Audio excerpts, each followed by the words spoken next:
दोस्तों नमस्ते, मैं धीरज पांडे स्वागत करता हूं अपने YouTube channel India import export पे। तो आज हम बात करेंगे कि जिंक स्क्रैप कैसे हम इंपोर्ट करें, उस पे क्या कस्टम की फॉर्मेलिटी है, कितना कस्टम ड्यूटी लगता है और आप इंपोर्ट कर सकते हैं या नहीं, आप एलिजिबल हैं या नहीं, उसके बारे में हम जानेंगे। और भी हम जानेंगे कि कैसे स्क्रैप का क्या होता है, कितना कंजप्शन है। तो अपने इंडिया में जो है अभी मैन्युफैक्चरिंग धीरे धीरे ग्रो कर रहा है।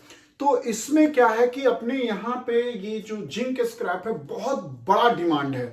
आप ये लगा लीजिए कि approx lakh 2 lakh ton import किया जाता है कई सारी कंट्री में, जैसे यूएसए हो गया, कनाडा हो गया, जर्मनी हो गया और भी बहुत सारे, जैसे ये यूएई हो गया। यहां से ये स्क्रैप बहुत बड़ी मात्रा में अपने इंडिया में इंपोर्ट किया जाता है। और इंपोर्ट करके देखिए, इंपोर्ट करके दोस्तों इस तरह के इंगट बनाए जाते हैं। ये देखिए, ये फिनिश प्रोडक्ट है, ये फिनिश प्रोडक्ट है, ये भी फिनिश प्रोडक्ट है। और ऐसे ये फैक्ट्री से इंगट बन के निकलता है और सबसे पहले ये इस फॉर्म में इंपोर्ट किया जाता है। देखिए, इंपोर्ट करने से पहले आपको इसके बारे में नॉलेज होना चाहिए कि जिंक स्क्रैप का है कई सारा फॉर्मेट होता है। ध्यान रखिएगा, ये उस फॉर्मेट में है तो ही अलाउ है, अदरवाइज ये अलाउ नहीं है। जैसे ये देख लीजिए, ये एक फॉर्मेट है, ये जिंक स्क्रैप का एक फॉर्मेट है। और ये भी देख रहे हैं, ये भी एक जिंक स्क्रैप है, ये भी जिंक स्क्रैप है और ये भी जिंक स्क्रैप है, ये भी जिंक स्क्रैप है।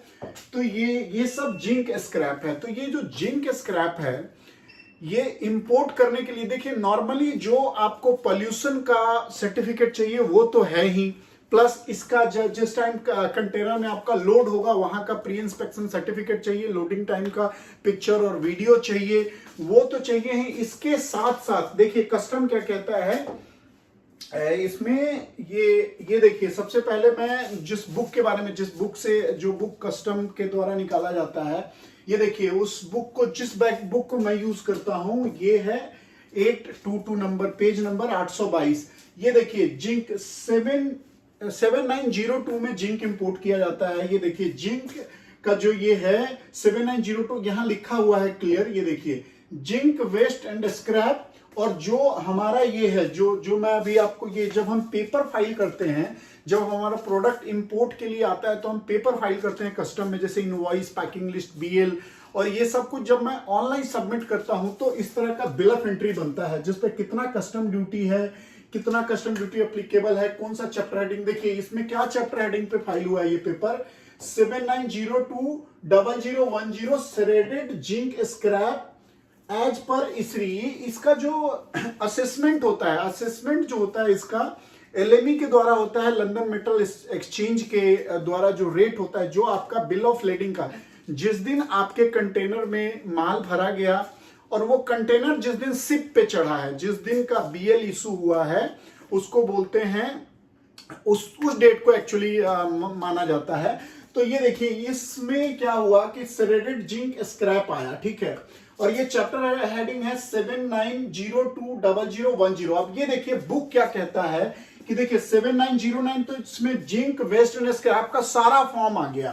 तो ये देखिए इसका डिस्क्राइब किया हुआ है 79020010 जिंक स्क्रैप, नेमली मतलब जो इसका जो नेम दिया गया है, जो डिस्क्राइब किया गया है, इसमें क्या कहता है, ये बेसिक कस्टम ड्यूटी है, इस पे 5% है।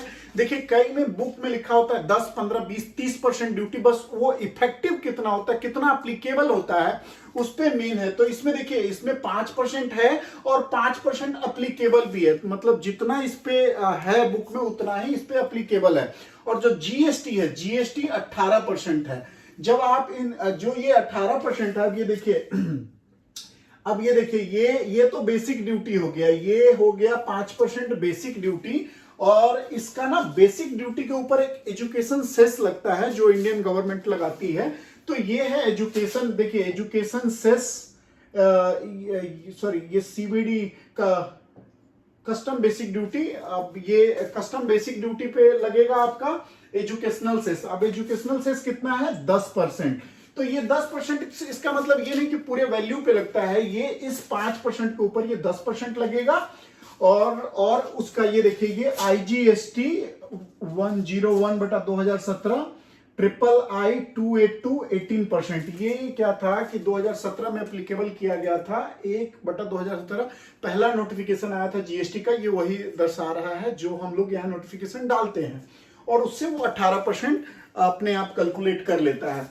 तो यहां देखिए ये 5%, 18% और प्लस ये जो 0.5% इसके ऊपर जो निकलेगा 10%, तो 0.5% हो जाएगा।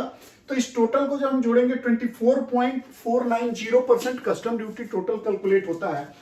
तो इतना कस्टम ड्यूटी लगेगा, ये ध्यान रखिएगा। एक चीज और देखिए, अगर हमें मान लीजिए कि हम जो स्क्रैप ला रहे हैं, जो जिंक का स्क्रैप ला रहे हैं और उसके बारे में बुक में नहीं दिया गया है और कस्टम में भी इंफॉर्मेशन नहीं है, तो ये देखिए उसको हम अदर में डालते हैं। अदर में क्या डालेंगे, उसका चैप्टर हेडिंग होगा 79020090। ध्यान रखिएगा उस पे कस्टम ड्यूटी तो उतना ही है, कस्टम ड्यूटी 5% ही एप्लीकेबल, 5% जीएसटी उतना ही है और 0.5% एजुकेशन सेस है, लेकिन रिस्ट्रिक्टेड है वो आप इंपोर्ट नहीं कर सकते। यहां पे क्लियरली लिखा हुआ है रिस्ट्रिक्टेड है। उन जैसे फॉर्म को इंपोर्ट करने के लिए आपको डीजीएफटी से परमिशन लेना होता है पहले ही।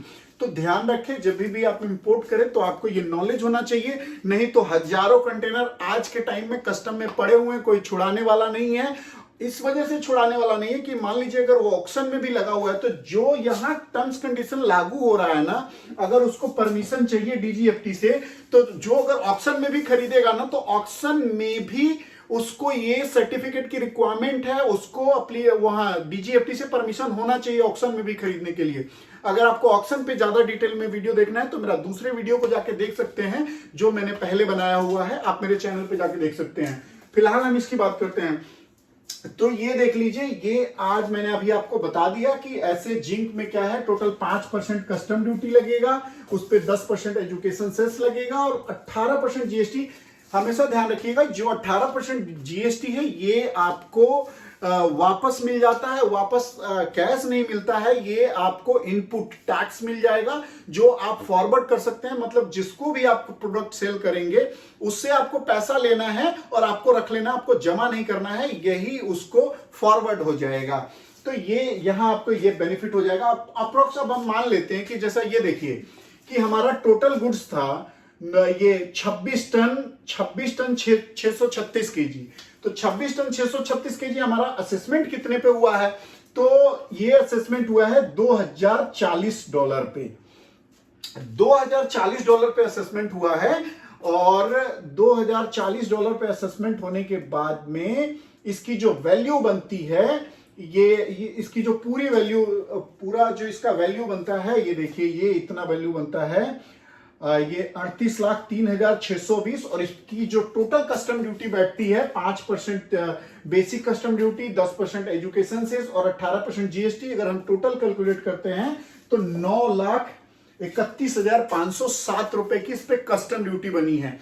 तो ठीक इसी तरह की और भी इंफॉर्मेशन के लिए आप जुड़े रहिए मेरे साथ और ध्यान रहिए कि जो स्क्रैप में इंपोर्ट होने के लिए पॉल्यूशन सर्टिफिकेट नॉर्मली आपको चाहिए। यहां देखिए जैसे यहां लिखा हुआ है फ्री, तो फ्री का ये मतलब है कि आप इंपोर्ट कर सकते हैं, लेकिन जो स्क्रैप के ऊपर टर्म्स कंडीशन लागू होता है उस टर्म्स कंडीशन के तहत जैसे पॉल्यूशन सर्टिफिकेट चाहिए, तो पॉल्यूशन सर्टिफिकेट आपको स्टेट गवर्नमेंट से होना ही चाहिए, तभी आप इंपोर्ट कर सकते हैं। प्री इंस्पेक्शन सर्टिफिकेट होना चाहिए, जिस टाइम कंटेनर लोड हो रहा है उसका पिक्चर और वीडियो होना चाहिए, उसके बाद फॉर्म 9 होना चाहिए, उसके बाद में इनवॉइस, पैकिंग लिस्ट, बीएल, ये सब मैंडेटरी है। तो ये जो प्रोडक्ट है वो होने चाहिए। और जो भी जितने भी आप प्रोडक्ट को इंपोर्ट करना चाहते हैं, तो हमेशा ध्यान रखिए कि उससे पहले उसका इंफॉर्मेशन आपके पास होना चाहिए, उसका नॉलेज आपके पास होना चाहिए। नहीं तो होगा ये कि आप प्रोडक्ट इंपोर्ट कर लिए हैं और वो प्रोडक्ट आप छुड़ा नहीं पाएंगे, वो प्रोडक्ट कस्टम में ही रह जाएगा। तो आप सीख सकते हैं इंपोर्ट एक्सपोर्ट। तो आप जुड़े रहिए मेरे चैनल पे और सीखते रहिए इंपोर्ट और एक्सपोर्ट के बारे में। हर एक बारीकी से बारीकी चीजों को मैं बताता रहूंगा और एक्सपोर्ट पे भी मैं बहुत सारा वीडियो अभी बनाने वाला हूं। तो आप जुड़े रहिए। नमस्कार, जय हिंद।